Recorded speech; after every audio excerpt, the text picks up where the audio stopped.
of this madness you see happening within the Middle Belt region. First and foremost, when the British came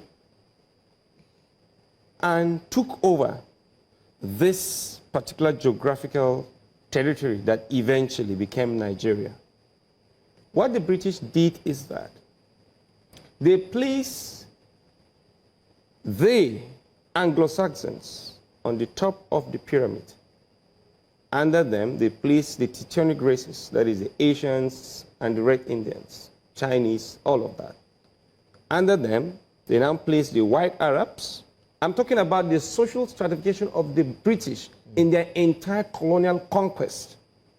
Under the white Arabs are the Fulani, and under the Fulani we have the Hausa, and under the Hausa we have the child or pagan races. That is any ethnic nationality that is not any of the ones I've mentioned, including you perhaps.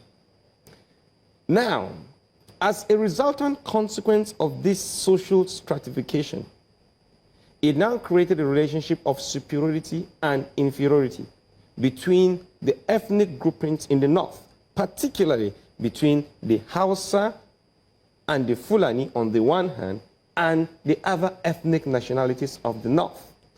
In particular, when you go to every northern state, you discover there is always a Sabongari in every state of the north.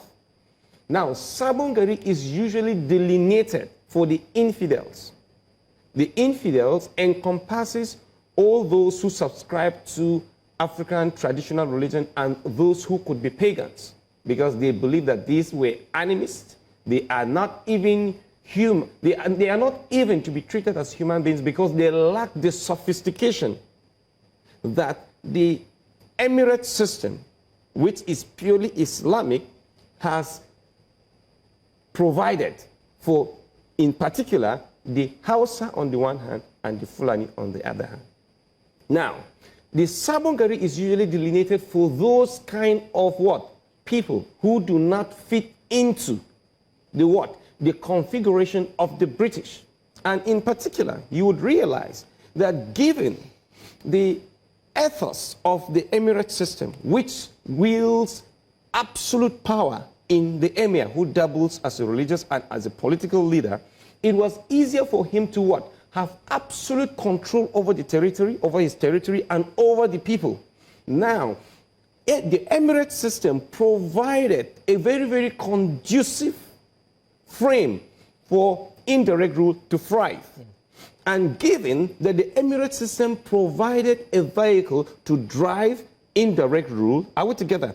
The British nurtured the Emirate system and promised the North never to tamper with either the Emirate system or the Quranic educational system, and to nurture it for succession upon independence. That is a foundational fault line. And that is why, even though Nigeria was amalgamated